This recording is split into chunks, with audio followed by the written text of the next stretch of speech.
akan berdoa. Minggu pagi hari ini ya Tuhan, kami sungguh bersyukur karena Tuhan begitu baik bagi kami. Kami boleh datang bersama-sama di hadapan-Mu. Kami boleh datang bersekutu, memuji dan memuliakan Tuhan. Biarlah setiap luapan hati kami adalah untuk hidup di dalam kehendak dan ketetapan Tuhan. Sehingga dalam setiap apa yang kami lantunkan melalui pujian kami boleh berkenan di hadapan Tuhan. Dan Tuhan sendiri yang melihat setiap hati kami di minggu pagi hari ini. Tuhan sendiri yang melihat setiap pikiran kami. Biarlah kami boleh bersama-sama datang dengan penuh hormat di hadapan-Mu, memuji dan menyembah Engkau. Karena Engkaulah yang berkuasa atas setiap kehidupan kami. Karena Engkaulah yang selalu menuntun dan memelihara kami. Terima kasih ya Tuhan, terima kasih. Saat ini dan kami akan merenungkan kebenaran firman-Mu. Biarlah Tuhan yang menolong setiap kami di dalam memahami akan kebenaran firman-Mu. Biarlah Tuhan sendiri yang memperlengkapi kami dengan hikmat, pengetahuan yang daripada Tuhan. Kebenaran firman-Mu Tuhan boleh menjadi nyata bagi kami. Dan kami dituntun, dimampukan oleh Tuhan untuk melakukannya dalam hidup kami. Terima kasih Bapa. Hamba-Mu yang akan menyampaikan kebenaran firman-Mu Tuhan. Biarlah Tuhan yang menolong hamba-Mu, memperlengkapi hamba-Mu. Dan biarlah Roh Kudus sendiri yang menuntun. Sehingga kebenaran firman-Mu Tuhan boleh disampaikan bagi kami semua. Terima kasih Bapa untuk kemenangan yang Engkau beri bagi kami. Di dalam nama Tuhan Yesus Kristus kami bersyukur dan kami akan merenungkan firman-Mu. Terpujilah Engkau Tuhan, kekal selama-lamanya. Haleluya. Amin. Shalom buat kita semua, selamat pagi. Kita bersyukur untuk setiap kebaikan Tuhan. Kita bersyukur untuk setiap anugerah Tuhan. Perjalanan kita sampai pada hari ini. Adakah kita melihat, adakah kita merasakan bahwa Tuhan menyertai kita? Adakah kita masih merasakan bahwa kita hidup dekat dengan Tuhan? Adakah kita menemukan kita hidup berkemenangan di hadapan Tuhan? Mari kita membaca bagian kebenaran firman Tuhan di dalam Yohanes pasal yang ke-16. Yohanes pasal yang ke-16 ayat yang ke-30 sampai ayat yang ke-33. Yohanes pasal yang ke-16 ayat yang ke-30 sampai ayat yang ke-33 menjadi perenungan kita di minggu pagi hari ini. Saya akan membacakan untuk kita semua, teman-teman bisa mengikutinya. Demikian firman Tuhan. Sekarang kami tahu bahwa Engkau mengetahui segala sesuatu dan tidak perlu orang bertanya kepadamu. Karena itu kami percaya bahwa Engkau datang dari Allah. Jawab Yesus kepada mereka. Percayakah kamu sekarang? Lihat saatnya datang, bahkan sudah datang, bahwa kamu dicerai-beraikan masing-masing ke tempatnya sendiri, dan kamu meninggalkan aku seorang diri. Namun aku tidak seorang diri, sebab Bapa menyertai aku. Semuanya itu kukatakan kepadamu, supaya kamu beroleh damai sejahtera dalam aku. Dalam dunia kamu menderita penganiayaan, tetapi kuatkanlah hatimu, aku telah mengalahkan dunia. Demikian jauh pembacaan firman Tuhan kita pada minggu pagi hari ini, dan yang berbahagia adalah setiap kita yang membaca, merenungkan, terlebih melakukan kebenaran di dalam hidup kita.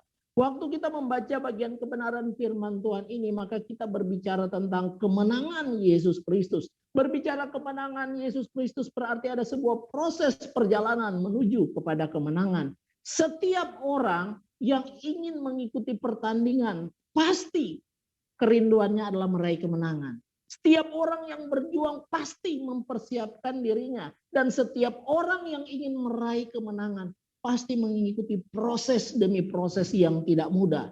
Tetapi demi sebuah kemenangan, ia akan berusaha untuk melakukan. Dan apa yang menjadi peran penting untuk meraih sebuah kemenangan? Kita butuh ketekunan di sana. Dan kita pasti pantang menyerah. Maka waktu kita membaca di dalam Yohanes pasal yang ke-16 ini, kita melihat bahwa bagaimana Yesus mengingatkan kepada murid-muridnya. Supaya apa? Engkau harus bertekun. Mengapa engkau harus bertekun? Mengapa engkau harus mewaspadai kehidupanmu? Sekarang kamu udah percaya aku datang dari Allah. Sekarang kamu percaya bahwa aku datang dari Allah. Dan sekarang kamu tahu bahwa aku itu berkuasa. Tetapi kamu harus bertekun di dalam dunia ini. Kenapa? Karena Alkitab mengatakan seperti ini. Bagaimana Yesus mengingatkan mereka, mengajarkan mereka. Mereka harus bertekun mengikuti Tuhan karena ada hal yang tidak bisa kita hindari. Jangan sampai orang mengikuti Yesus, kata Yesus. Jangan sampai kamu nanti kecewa. Jangan sampai kamu nanti menolak aku. Mengapa? Maka di sini di Yohanes pasal 16 ayat yang kedua digambarkan. Ingat loh, kamu nanti akan dikucilkan banyak orang. Bahkan ada saatnya orang yang akan membunuh kamu, mereka berpikir mereka melakukan kehendak Allah. Padahal mereka tidak mengenal Allah. Maka di sini dikatakan oleh Tuhan Yesus, jangan sampai kamu kecewa dan menolak aku. Yesus mengatakan kepada mereka karena saat bersama dengan Yesus itu sebentar lagi. Sebentar lagi mau menuju ke penyaliban. Sebentar lagi kita bersama-sama, nak. Kalau bahasa kita sebagai orang tua, nak, ingat loh.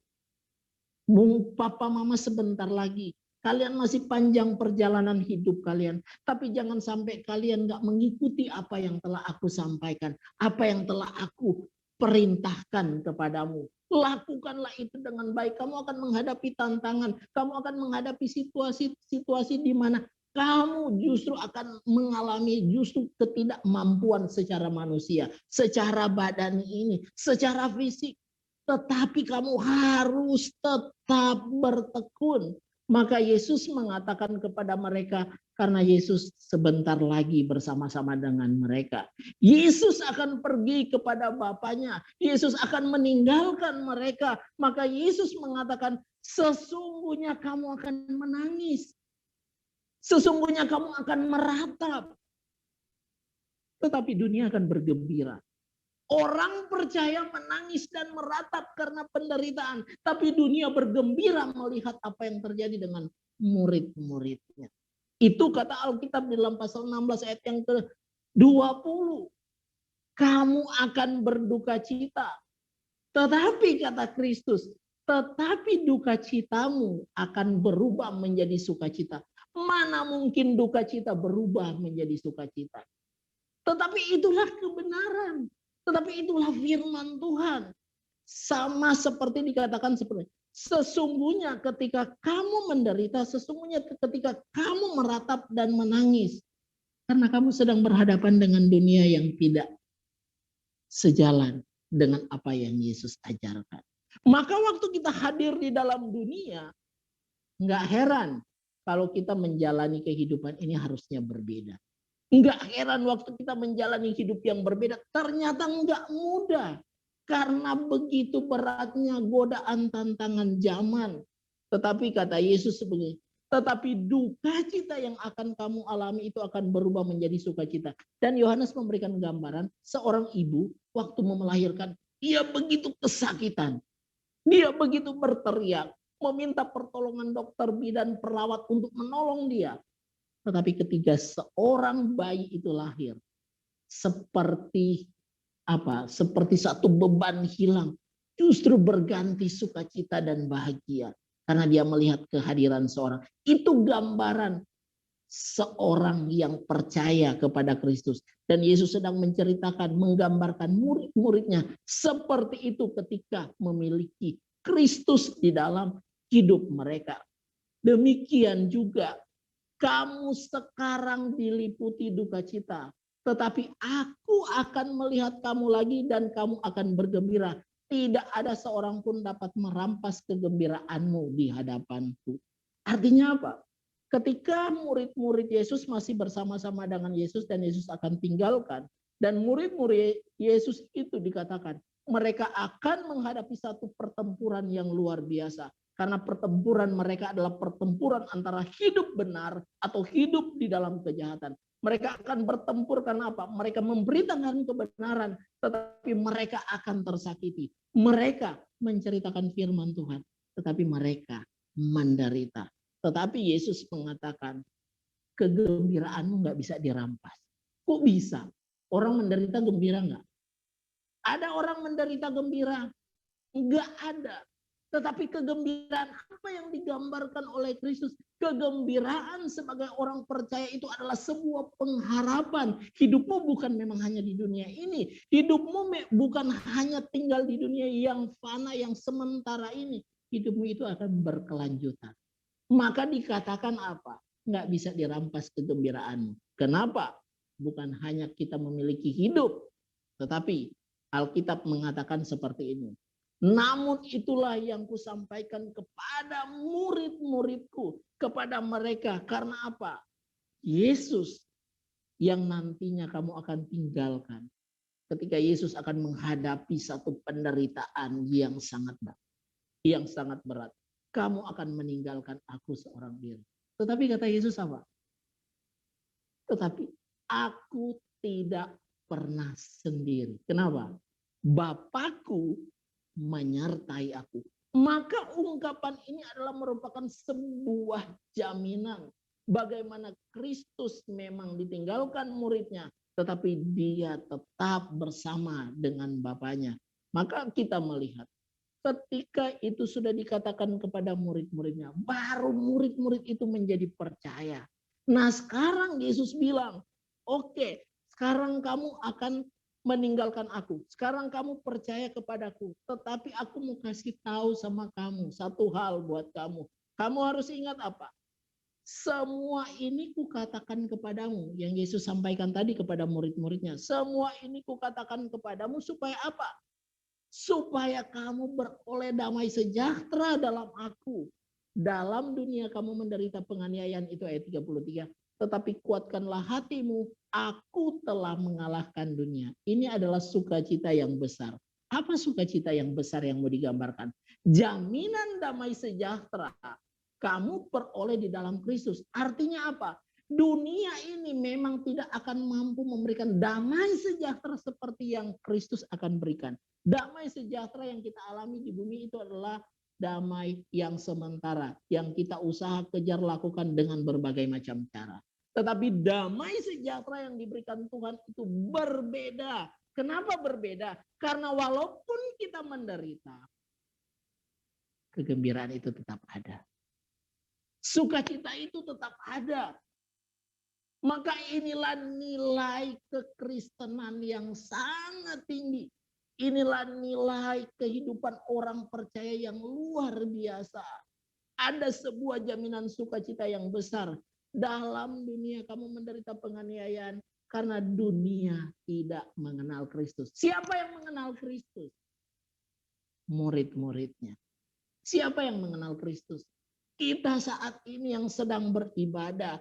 Dunia membawa manusia kepada kenikmatan dunia yang menghancurkan. Tetapi sukacita duniawi melingkupi manusia dan sebentar lagi akan lenyap. Berbeda dengan sukacita yang daripada Tuhan. Dan Yesus menasehati murid-muridnya menarik seperti ini. Dunia yang jahat menjadi tantangan berat bagi orang yang mengasihi Tuhan. Kamu akan dicerai-beraikan. Kamu akan dicerai-beraikan. Kamu akan terpisah satu sama lain. Bahkan kamu meninggalkan aku. Dan dikatakan menderita di dunia.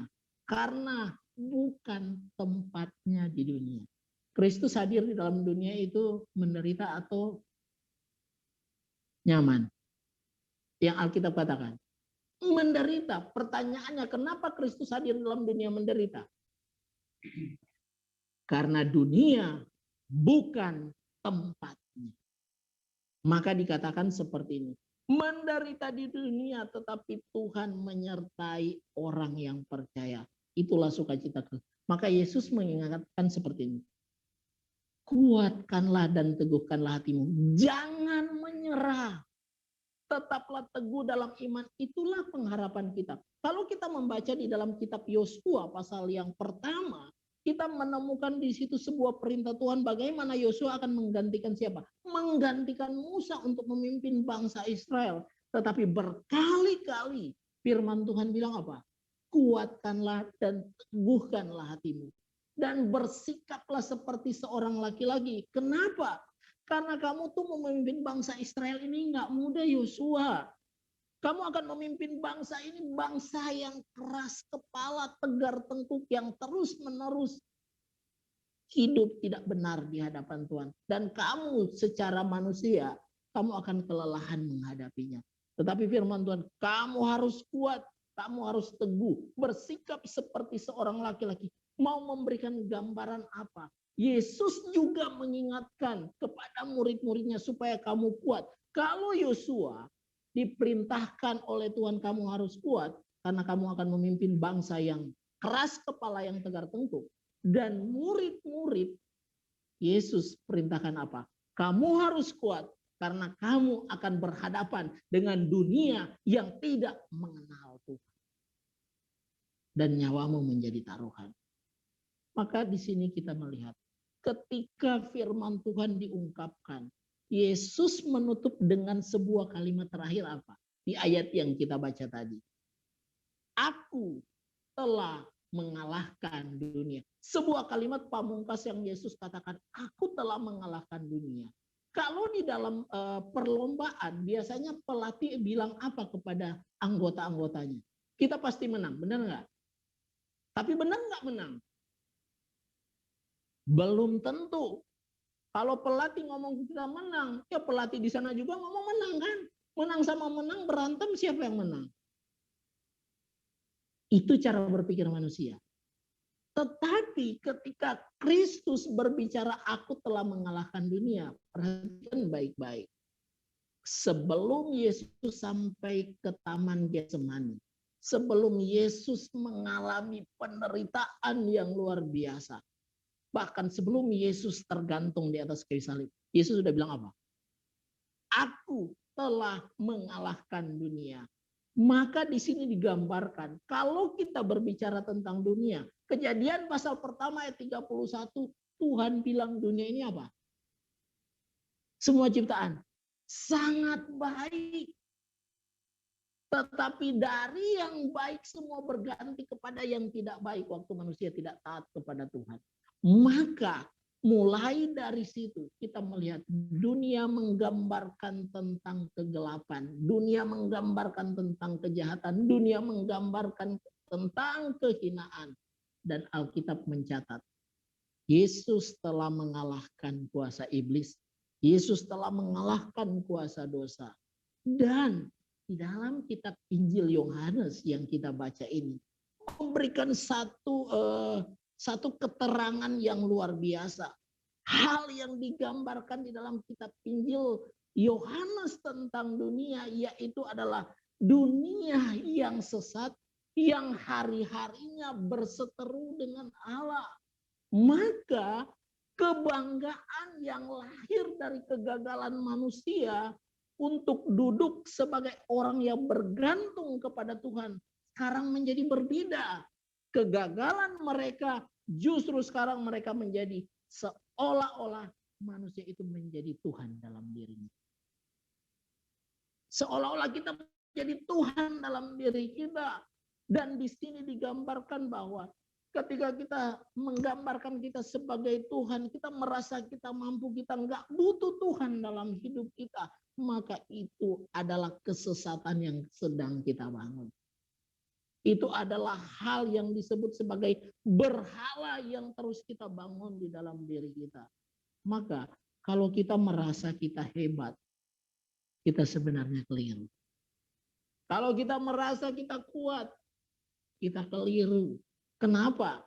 Karena ternyata Alkitab mengatakan bahwa waktu kita hadir di dalam dunia yang jahat ini, digambarkan manusia pun ada di dalamnya. Dan parahnya manusia menjadi Tuhan dalam dirinya. Kemudian dikatakan apa?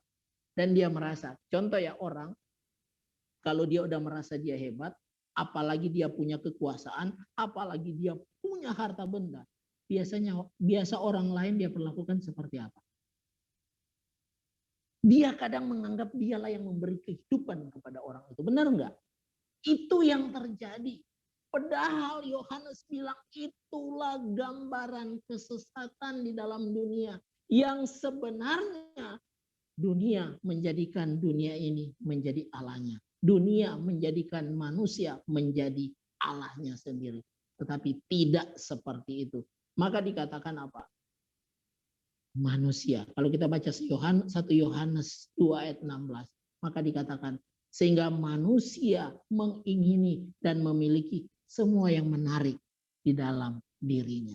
Dia akan berusaha untuk mendapatkan itu. Kemudian yang berikut, dunia yang sesat dan berseteru dengan Allah. Digambarkan apa?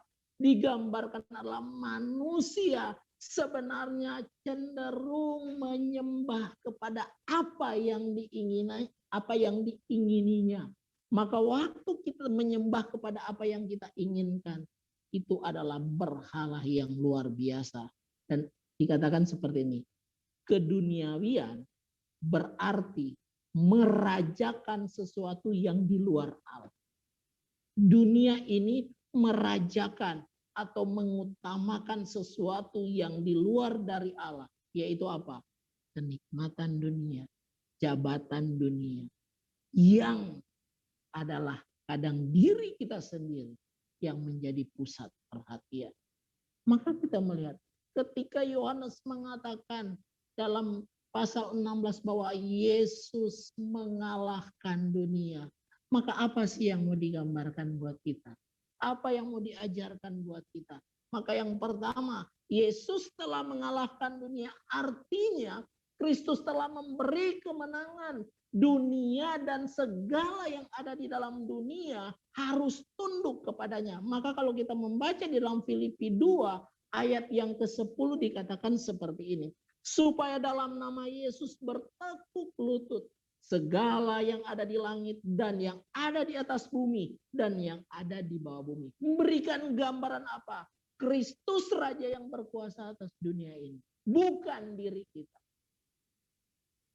Banggalah dan hormatlah kepadanya. Dengan cara apa? Kita mengasihi Tuhan. Banggalah dan apa? Sembahlah dia. Maka di ayat yang ke-11, Filipi 2 ayat yang ke-11 supaya apa?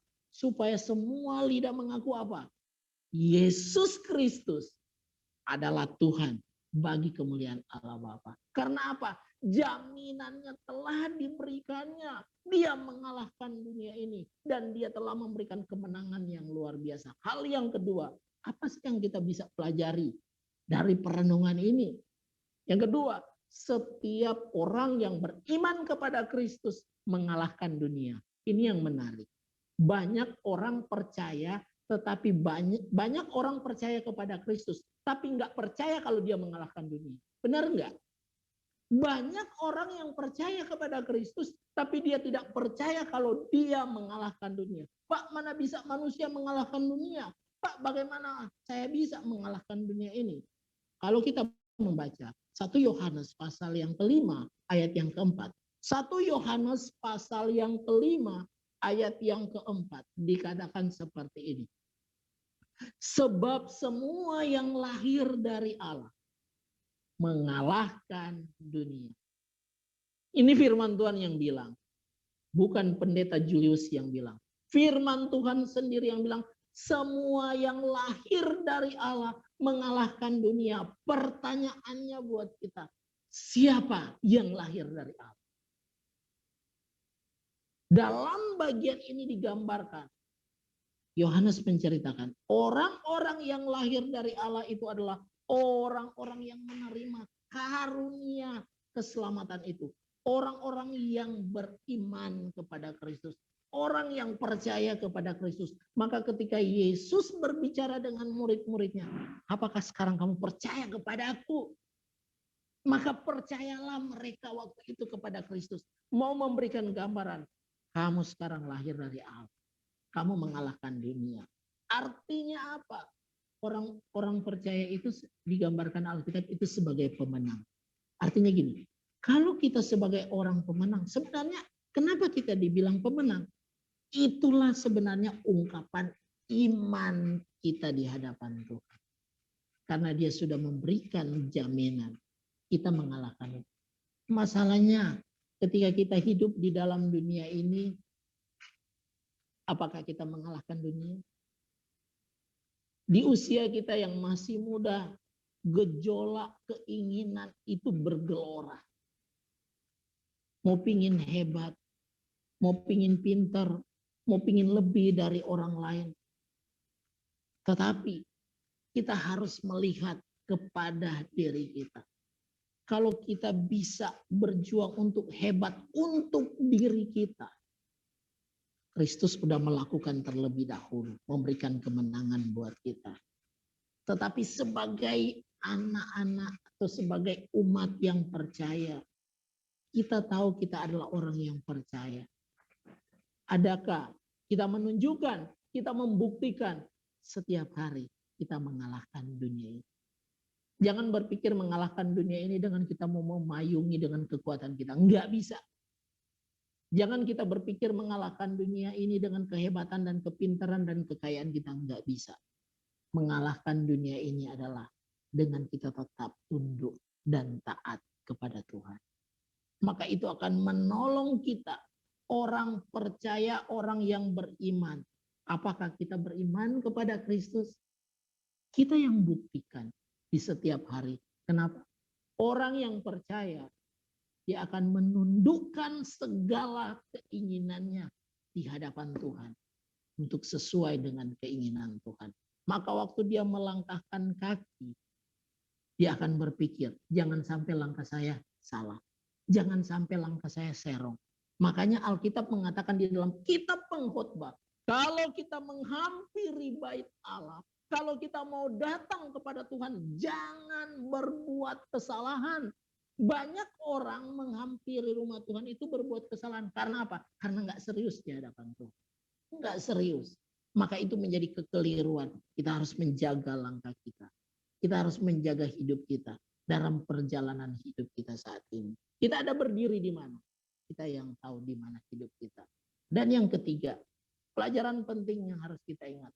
Setiap orang yang lahir dari Allah atau setiap orang percaya, Alkitab mengatakan apa?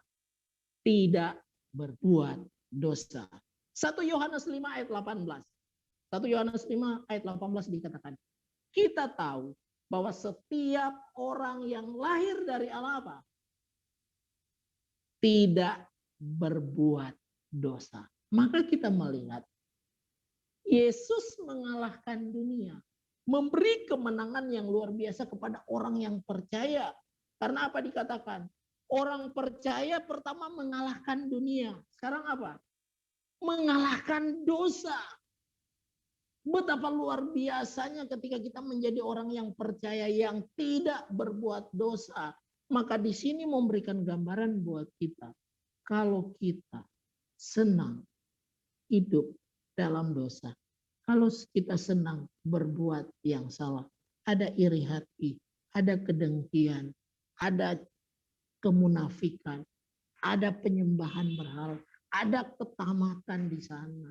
Ada perkataan-perkataan kotor di sana. Kita sebenarnya sedang menunjukkan kita bukan pejuang tangguh. Kita sedang menunjukkan kita ternyata kadang nggak kuat. Kita sedang menunjukkan kadang kita lemah. Maka Yesus mengatakan, kuatkanlah dan teguhkanlah hatimu. Karena musuh kita yang paling besar siapa? Diri kita sendiri. Kenapa? Pak, bukannya iblis musuh besar kita? Loh, kalau iblis musuh besar kita, tutup Alkitab, nggak usah pakai Alkitab. Kenapa? Alkitab udah katakan udah dikalahkan dan kita mengalahkannya juga. Maka ketika diri sendiri tak mampu kita atur, tak mampu kita benahi, tak mampu kita arahkan, kita sebenarnya sedang menuju kepada jalan yang berbeda. Hanya kata-kata indah kita berbicara kita percaya. Hanya kata-kata indah kita berbicara kita diberi kemenangan. Tapi kalau kita tidak mengikuti apa yang Tuhan ajarkan. Dan yang terakhir, apa yang menjadi gambaran di sini buat kita? Orang percaya dikatakan dipimpin, dilindungi, disertai oleh Allah. Maka nggak heran ketika Yesus berjalan sendiri menuju ke penyaliban itu, dia tetap tangguh. Dia tetap di dalam kehendak Tuhan karena dia tahu apa? Bapaknya menyertainya. Maka buat kita ketika Yesus mau naik ke surga, Yesus bilang apa? Aku akan menyertaimu apa? Sampai selama-lamanya. Maka buat kita saat ini Roh Kudus yang hadir dalam hidup kita, yang terus menyertai kehidupan kita. Maka jangan sampai kita berpikir, kan saya ini nggak ada orang yang lihat. Nggak apa-apa saya melakukan kesalahan. Hari ini papa mama nggak tahu kok. Kalau saya bohong, kalau saya pedal, saya nggak kuliah. Nggak masalah. Nggak ada yang tahu. Tetapi kita lupa bahwa Tuhan sangat maha mengetahui. Tuhan menyertai orang-orang yang dikasihinya. Tapi jangan menyakitinya dengan kemunafikan dan kebohongan. Karena itu adalah di luar kehendak dan ketetapan Tuhan. Maka dikatakan seperti ini. Orang percaya dipimpin, dilindungi, dan disertai oleh Allah. Yohanes 16 ayat 13 bilang seperti ini. Tetapi apabila ia datang, yaitu roh kebenaran, yaitu Roh Kudus, dia yang akan apa? Dia yang akan memimpin kita kepada apa? Kepada kebenaran. Maka Yesus bilang kepada murid-muridnya, ketika Roh Kudus, roh kebenaran itu datang ke dalam diri kamu, dia yang akan memimpin hidupmu ke dalam seluruh kebenaran. Maka itu adalah sebuah kekuatan yang luar biasa yang menyertai kita, yang kadang kita nggak tahu, yang kadang kita anggap remeh. Padahal dia menyertai kita, memimpin untuk masuk dalam seluruh kebenaran. Maka sebagai orang yang percaya saat ini, Yesus telah mengalahkan dunia. Dan Alkitab mencatat orang yang lahir dari Allah atau orang yang percaya kepada Kristus mengalahkan dunia. Sudahkah kita mengalahkan dunia? Mari kita berjuang. Mari kita berlomba. Mari kita mempertaruhkan hidup kita demi mengikuti kehendak dan ketetapan Yesus Kristus. Yesus Kristus mengalahkan dunia. Itulah jaminannya yang dia berikan bagi kita. Orang percaya mengalahkan dunia. Itulah iman percaya kita. Biarlah kebenaran firman Tuhan ini menolong kita, memimpin kita untuk terus berdiri menjadi pribadi-pribadi yang kuat.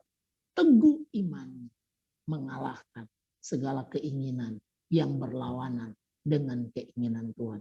Sehingga hidup kita ditemukannya setia dan berkenan kepadanya.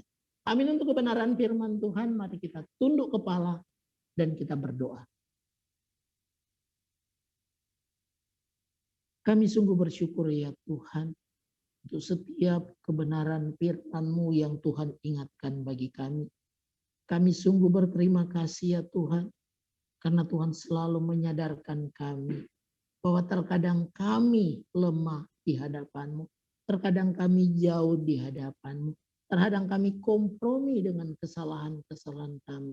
Padahal Engkau telah memberikan jaminan kemenangan bagi kami.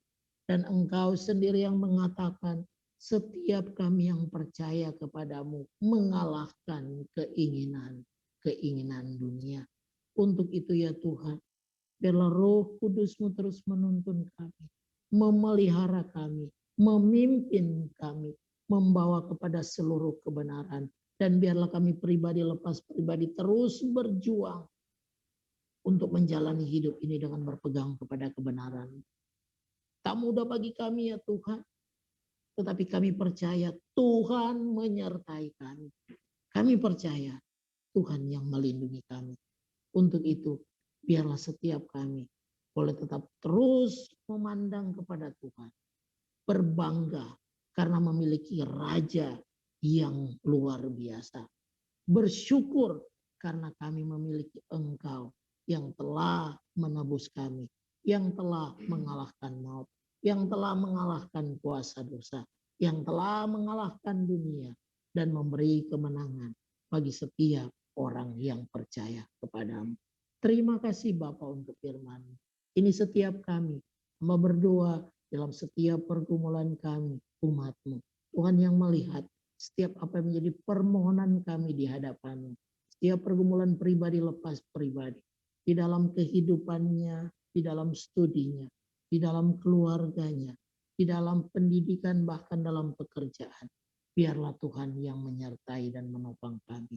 Sehingga kami tetap tampil dengan pribadi-pribadi yang memiliki damai sejahtera yang diberikan Tuhan bagi kami yang mengasihi Engkau.